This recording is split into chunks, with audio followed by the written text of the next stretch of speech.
कहानी के शुरू में हम देखते हैं कि दुनिया पर बहुत सारे जायंट्स जिन्हें टाइटन कहा जाता था उन्होंने अटैक कर दिया।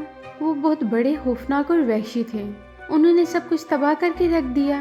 वो इंसानों को भी खा जाते थे। उनकी तबाही की वजह से दुनिया से बहुत सारे इंसान खत्म हो गए और आबादी बहुत ही कम रह गई। जो लोग बच गए उन्होंने अपनी जान बचाने के लिए 3 बड़ी दीवारें बना ली और उनके पीछे छुपे रहने लगे। वो चाहते थे कि टाइटन्स दीवार पार करके उनकी तरफ ना आ सकें। उनकी तरकीब काम कर जाती है और वो बच जाते हैं। इसी तरह 100 साल गुजर जाते हैं और लोग टाइटन्स को भूल चुके हैं। लेकिन अब भी लोग दीवार के उस पार जाने की हिम्मत नहीं करते कि कहीं टाइटन्स का शिकार न बन जाए। दीवार के अंदर जो लोग रहते हैं वो 3 एरियाज में तकसीम है। पहली दीवार के पीछे रहने वाला अमीर तबका इस पूरे शहर पर रूल करता है। वो स्याह और सफेद के मालिक हैं। उनके पास हर तरह की फैसिलिटीज हैं। दूसरा हिस्सा वो है जहाँ इंडस्ट्रियल्स रहते हैं, जबकि तीसरे हिस्से में तीसरी वॉल के पीछे लोअर क्लास के लोग रहते हैं जो खेती बाड़ी करते हैं और दीगर छोटे मोटे काम। वो कसम पुर्सी की जिंदगी गुजार रहे हैं और बस सरवाइव ही कर रहे हैं। यहाँ रूल बना दिया जाता है कि एक एरिया के लोग दूसरे एरिया में नहीं जाएंगे। तीसरे एरिया में एक एरन नाम का लड़का रहता है जो बहुत बहादुर और बड़े बड़े सपने रखता है। यहाँ उसके फ्रेंड्स मिकासा और एरमन भी होते हैं। मिकासा और एरमन एरन को ढूंढते हुए उसके पास आते हैं। एरन एक बम के ऊपर खड़ा है जो कि एक जगह पड़ा है और किसी जमाने में यहाँ फेंका गया और वो अभी तक नहीं फटा। उसके दोस्त उसे कहते हैं कि वो नीचे आ जाए, कहीं ये बम न फट जाए, लेकिन वो कहता है कि मुझे मौत का डर नहीं और एक दिन मैं इस दीवार के पार जाऊंगा और वहाँ की दुनिया देखूंगा।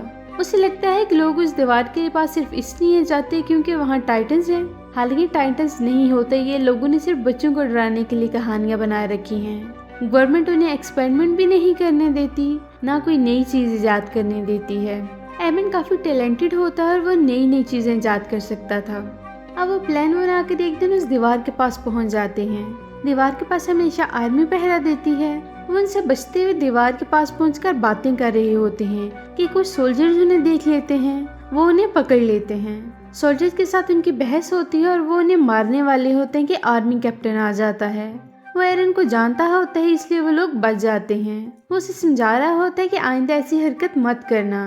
इनकी बात के दौरान ही जमीन जोर से हिलने लगती है जैसे बहुत बड़ा अर्थक्वेक आ गया हो।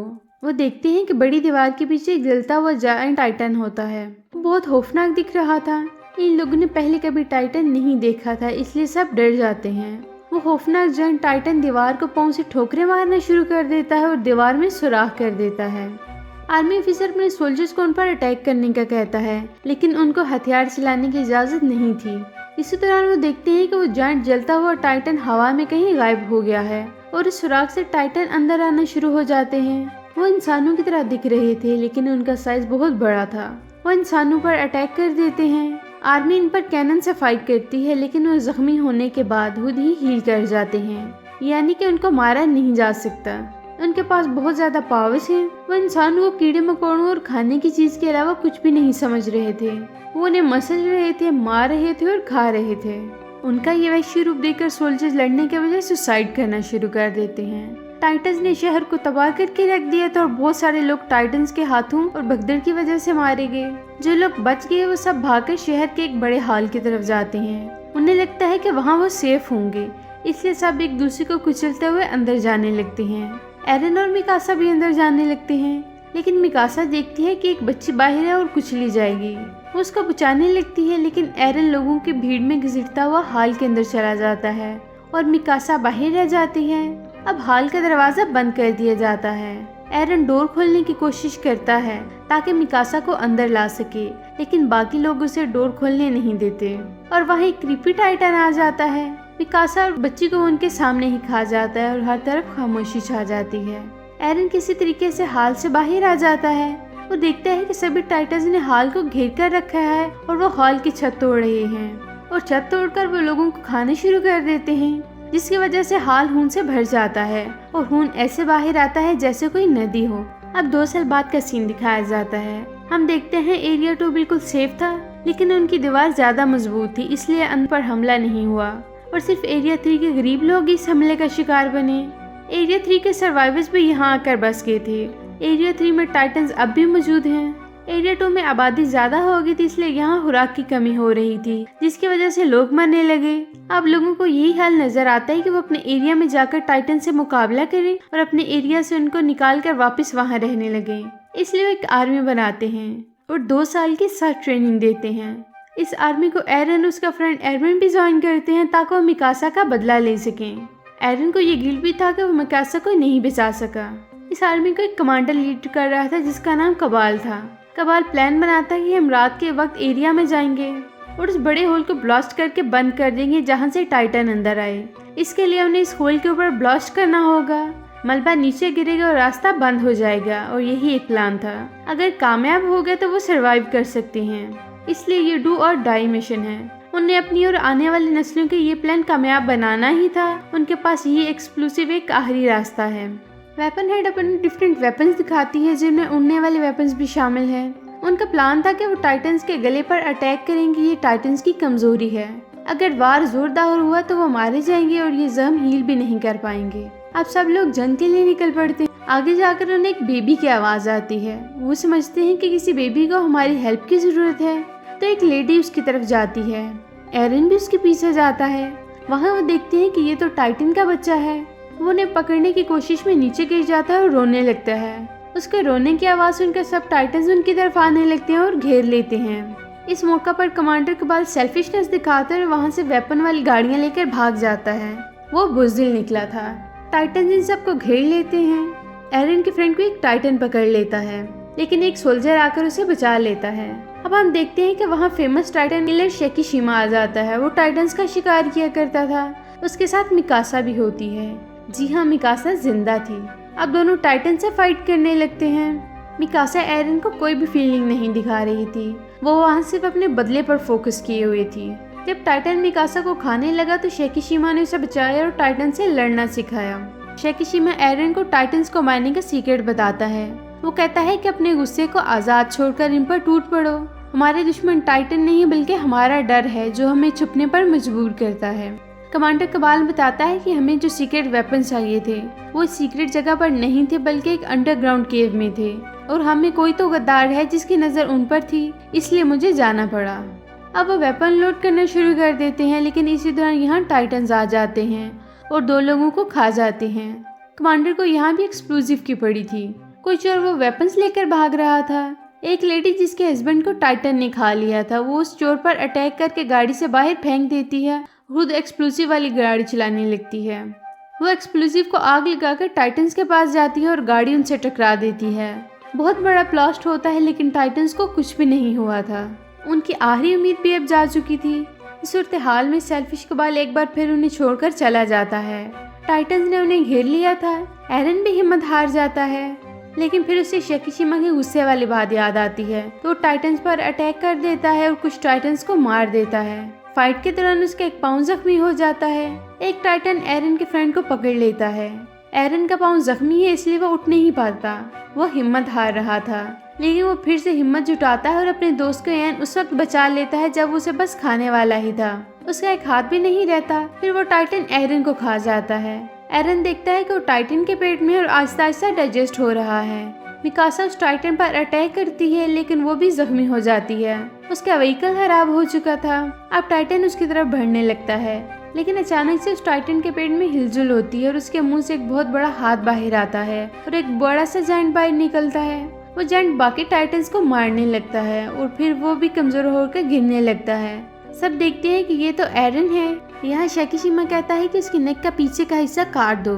किसी को यह बात समझ नहीं आती, लेकिन मिकासा आगे बढ़ती है और एरन जायंट के नेक का पीछे का हिस्सा काट देती है। इससे एरन बाहर निकलता है। उसका हाथ और पांव बिल्कुल ठीक हो चुके हैं और वो रीग्रो कर चुके हैं। शेकिशिमा की स्माइल देखकर ऐसा लग रहा था कि जैसे उसे पहले से पता था कि ऐसा होने वाला है। और यहीं पर ये पार्ट 1 एंड हो जाता है।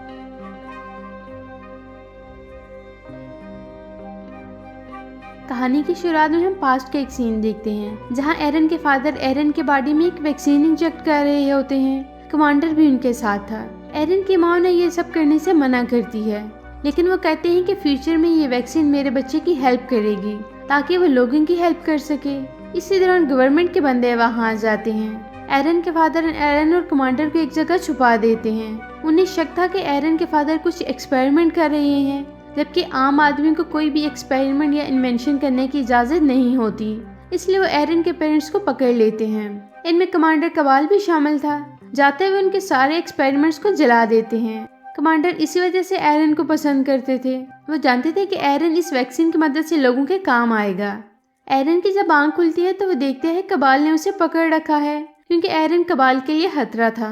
कबाल का मानना था कि इंसानों को नए एक्सपेरिमेंट की कोई ज़रूरत नहीं, बल्कि इंसानों को डरते हुए इन दीवारों के पीछे ही जिंदगी गुजारनी चाहिए। लेकिन एरन ऐसा नहीं मानता था। एरन के फादर का फ्रेंड कमांडर जब एरन के हक में बोलता है तो कबाल उसे शूट कर देता है। कमांडर मरते हुए एरन को राज की बात बताता है कि तुम्हारे पेरेंट्स का कातिल कबाल ही है।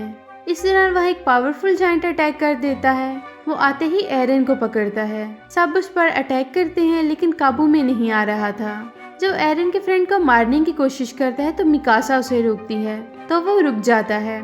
ऐसा लगता है कि वो मिकासा की बात समझता है और फिर वो एरन को लेकर वहाँ से चला जाता है। हम देखते हैं कि कबाल मारा जा चुका है। एरन तो जा चुका था, इसलिए उसके फ्रेंड्स को कुछ समझ नहीं आती कि अब वो क्या करें। एक फ्रेंड को याद आता है कि हमारे पास अब भी एक्सक्लूसिव है, लेकिन उसे रिकवर करने के लिए उन्हें एरिया 3 में एक जगह जाना होगा। वो वहीं चले जाते हैं। अब हम एरन को देखते हैं जो एक अजीब से रूम में था, जहाँ शेकिशिमा भी था। वो एरन को बताता है कि टाइटन इंसानों के ही बनाए गए हैं, जिन्हें एरन के फादर ने ही बनाया था। उन्होंने ये सब आर्मी के लिए किया था, लेकिन उनका एक्सपेरिमेंट खतरनाक साबित हुआ और लोग तेजी से टाइटन बनने लगे और आगे भी बनते रहेंगे। ये टाइटन बहुत सख्त जान है और ये कुछ खाए पिए बगैर भी रह लेते हैं। उन्हें मारना मुमकिन नहीं। उनका मारने का तरीका एरन के फादर के पास था, जो कि उनके साथ ही चला गया। वो होते अपने एक्सपेरिमेंट जारी रखते तो शायद टाइटन्स को मारने का कोई सोल्यूशन निकालते, लेकिन एरन के अंदर उन्होंने वो वैक्सीन डालकर उसे पावर्स दे दी थी, जिनकी मदद से वो टाइटन में किसी भी वक्त बदल सकता था और उनसे फाइट भी कर सकता था। शेकिशिमा बताता है कि वो गवर्नमेंट के खिलाफ है। उसने ही वो वेपन चुराने की कोशिश की थी। एरन शेकिशिमा का साथ देने का फैसला करता है। एरन के फ्रेंड्स टाइटन की नजरों से बचकर वो बम गाड़ी में लोड करने लगते हैं और वापस आने लगते हैं। रास्ते में शेकिशिमा उन्हें रोक लेता है। उन्हें प्लान बताता है कि हम उस बम को एरिया 2 पर फेंककर उसे डिस्ट्रॉय कर देंगे, जिसके बाद लोगों को टाइटन से फाइट करनी ही होगी। जब टाइटन खत्म हो जाएंगे तो हम गवर्नमेंट को ही खत्म कर देंगे, क्योंकि हम इन खतरनाक हालात का सामना सिर्फ गवर्नमेंट की वजह से ही कर रहे हैं। एरन और उसके फ्रेंड्स इसकी बात से इत्तेफाक नहीं करते, तो दोनों के बीच फाइट हो जाती है। शेकिशिमा खुद को मारकर टाइटन में बदल लेता है। शेकिशिमा किसी भी वक्त टाइटन में बदल सकता था, इसके लिए उसे अपनी जान लेनी पड़ती थी, और ये वही था जिसने एरन को अगवा किया था। जब ये टाइटन बनते हैं तो उनकी बॉडी टाइटन की नेक पिछले हिस्से को कंट्रोल करती है। ये टाइटन दूसरे टाइटन से कम लाइफ स्पैन के होते हैं, क्योंकि वैक्सीन से बने और दूसरे टाइटन वायरस से बने थे। एरन भी टाइटन बन जाता है। दोनों के बीच लड़ाई होती है। एरन को मारता है, लेकिन बाद में एरन शेकिशिमा को हरा देता है। एरन प्लान के अकॉर्डिंग बम दीवार के ऊपर ले जाता है, लेकिन यहाँ सब देखते हैं कि कबाल दीवार के ऊपर खड़ा है। वो मरा नहीं था। वो चाहता था कि इंसान दीवारों के पीछे ही छुप कर रहें। एक फीमेल सोल्जर कबाल पर अटैक करके उसे गिरा देती है, लेकिन वो फायर वाला जायंट टाइटन बन जाता है और उन पर अटैक करने लगता है। यानी कहानी के शुरू में जो जायंट हमने देखा था वो कबाल ही था। शेकिशिमा सबके कहने पर उनकी मदद करने के लिए रेडी हो जाते हैं। वो बम जायंट के मुंह में घुसा देता है। बम फटता है और किंग जायंट के मलबे से वो होल भी बंद हो जाता है। सब खुश हो जाते हैं कि उन्होंने अपना टारगेट अचीव कर लिया। अब एरन और मिकासा दीवार के पार देखते हैं। यहाँ उन्हें समंदर नजर आता है और उड़ते परिंदे। वो दोनों बहुत खुश हो जाते हैं और यहीं पर पार्ट 2 भी खत्म हो जाता है। तो कैसी लगी आपको हमारी आज की वीडियो? अगर आपको हमारी वीडियो अच्छी लगी तो हमारी वीडियो को लाइक करें, शेयर करें, हमारे चैनल को सब्सक्राइब करें, ताकि इस तरह के इंटरेस्टिंग वीडियोस आपको मिलती रहें।